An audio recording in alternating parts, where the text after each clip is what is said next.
लेकिन ये साला कर क्या रहा है यहाँ पे। দাদা দাদা একটা কথা বলি। বল, কিন্তু ধার চাইলে আগে থেকেই না।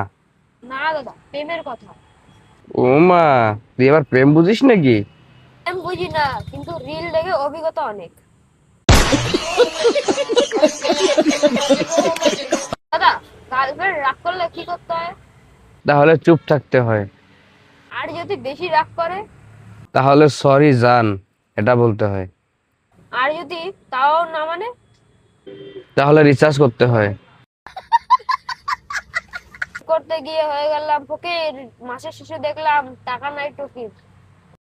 बात तो सही है। এই জন্যই বলি, প্রেম করতে হবে বুঝে শুনে, নাহলে কাঁদতে হবে বাথরুমে বসে বিড়ি খেতে খেতে। দাদা, প্রেম আর মোবাইলের মধ্যে মিল কি জানো? কি? দুটোটাই চার্জ না থাকলে সম্পর্ক শেষ। এই ছেলেকে কেউ থামাও। अभी मैं गाली नहीं दे सकता। नहीं, गाली नहीं देना। फैमिली फैमिली देखती है, वरना मैं ऐसे ऐसी गाली दूं। খুশি খুশি থাকুন ভাই, দুঃখ কষ্ট ভুলে যাই। রতিন বাংলা ফান দেখে সবাই একটু হেসে যান। ভিডিও ভালো লাগলে লাইক শেয়ার সাবস্ক্রাইব করে দিও।